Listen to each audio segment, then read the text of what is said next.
Hello, fellow ambitionists, and welcome to Goal Accomplishment Made Easy, the podcast. I'm your host, and this is where we turn your ambitions into actionable plans through proven strategies, personalized goal roadmaps, and a focus on progress. I'll guide you in breaking down big goals into milestones you can achieve. Each episode delivers practical tools to help you stay on track and make real progress towards your goals. Ready to start accomplishing? Let's dive in.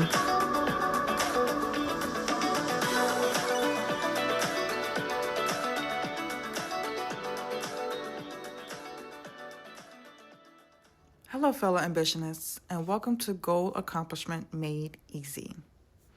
Today, we are talking about the fact that I gave up busy work to prioritize my real goals. Okay? So I want to talk to you about how it shifted my focus. So first things first, we have all been there, crossing items off of a never-ending to-do list, but still feeling like we haven't really made any progress towards our goals. In this last maybe like 90 days or so, that was me until I decided to take a hard look at how I spent my time. Okay, so for 30 days, I gave up busy work and focused solely on tasks that aligned with my biggest goals. Okay, so here is how this shift in mindset transformed my focus, productivity, and results. First, why I needed to make a change. Because if you know me, you know that I am a goal girly. I am very put together. I run a tight ship. And so this may come as some news, but I needed to make a change because I used to pride myself on being busy. My days were packed with meetings and errands and tasks that look productive on the surface. But when I paused to reflect, I realized that much of my energy was spent on low priority activities, right? The things that truly mattered, like working on my long-term goals, were constantly pushed aside until like after I'd gotten done with other things versus it being at the forefront. Okay? And if you heard my episode about my morning routine where I started focusing on my goals first and then started serving clients, this is also that, okay? That same time frame. So I realized that busy work was not the same as meaningful work, okay? To achieve my real goals, I need to stop equating activity with progress. All right? So the first step was to identify the busy work, child. So to make this shift, I started by identifying which tasks were busy work versus goal-focused work, okay? Here's how I broke it down.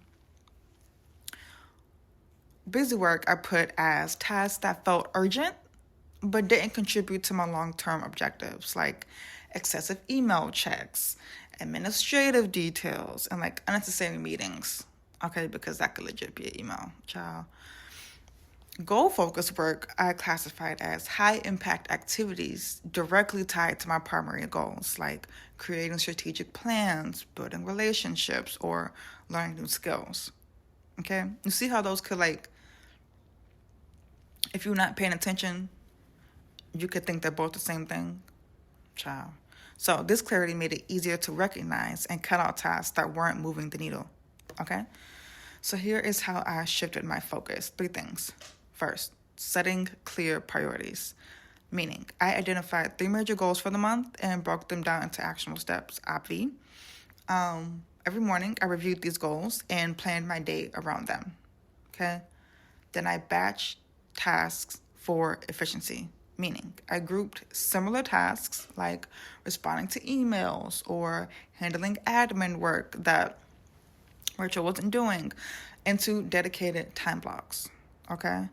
This reduced the constant switching between tasks and gave me more uninterrupted focus for my big goals.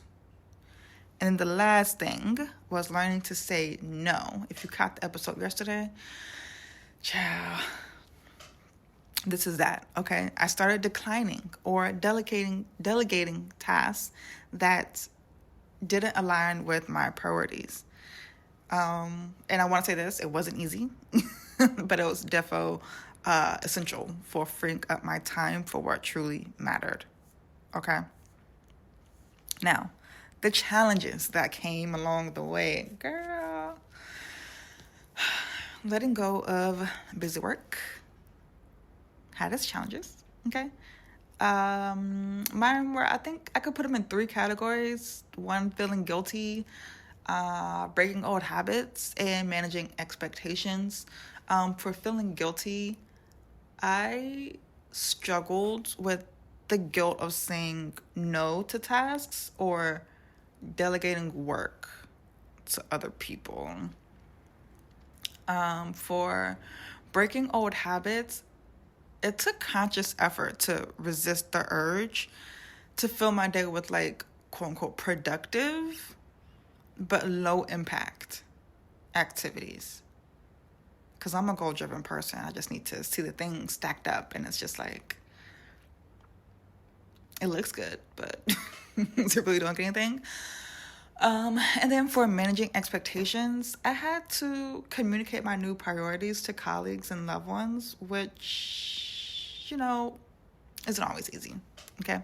So here's what changed after 30 days. 4 things. 1, clarity and focus, obvi.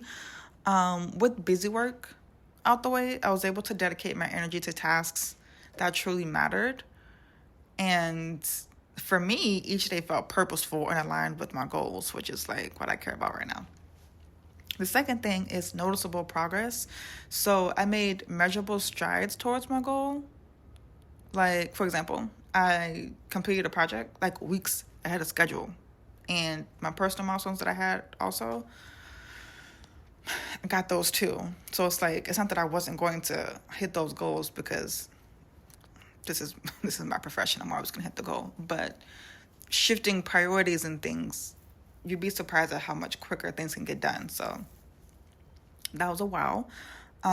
Then number 3 was reducing stress by saying no to unnecessary tasks. Because I created more breathing room in my schedule. I felt less overwhelmed and more in control of my time. You know what I'm saying? Like, because you get a say. You know what I'm saying? Like, you can choose. You can be like, no. Or you can be like, yeah, there'll be consequences to either choice you make. But the choice is still yours, regardless. And then the 4th one was deeper fulfillment.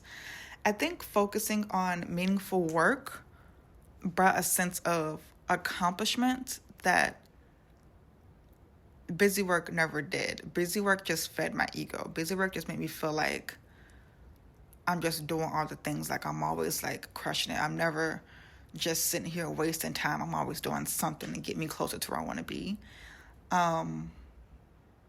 And yeah, that's cool for your ego, but if it's not moving the needle, like, what's the point?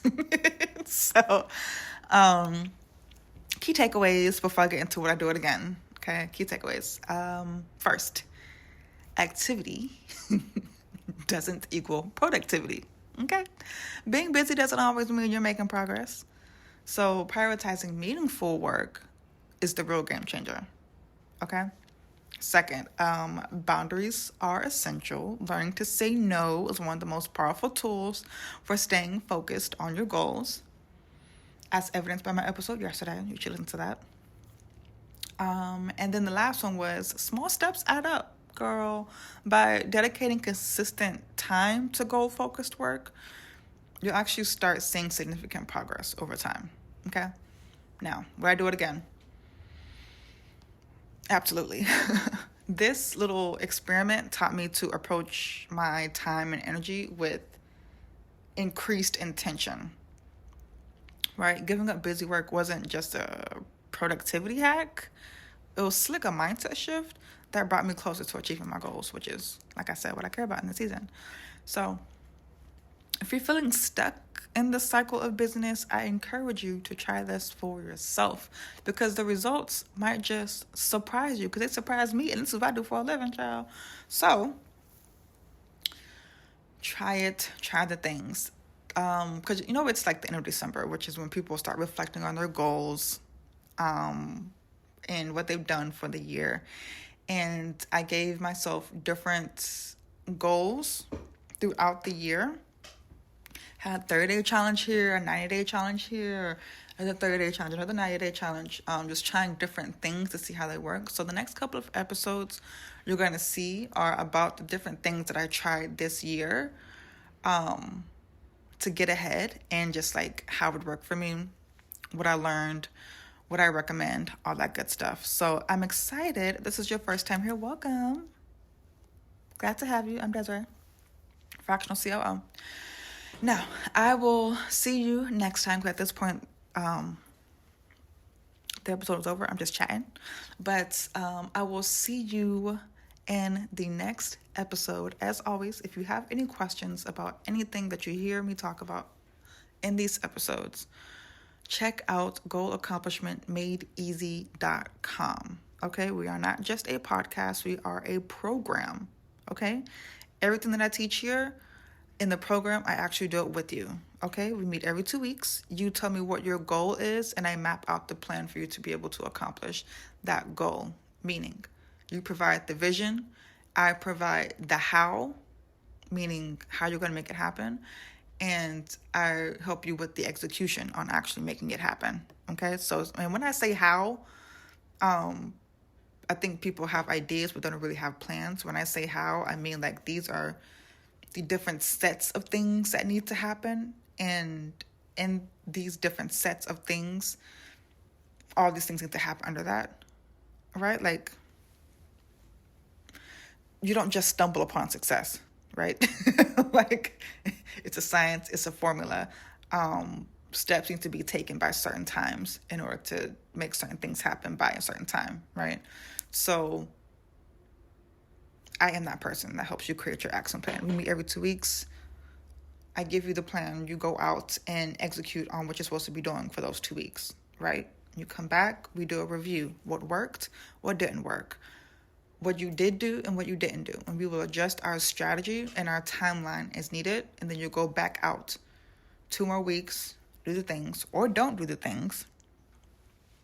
And we continue that cycle until you hit the goal. And then we'll move on to the next one. Okay, that's what we do. I will talk to you next time. I want to hear, though, before I go, in the comments, how this worked for you.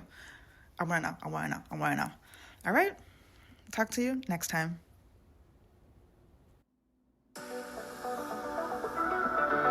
Thanks for tuning in to Goal Accomplishment Made Easy, the podcast. Stay committed. Keep taking those small daily steps and watch your goals turn to reality. For more resources and personalized support, visit goalaccomplishmentmadeeasy.com, and we'll see you in the next episode.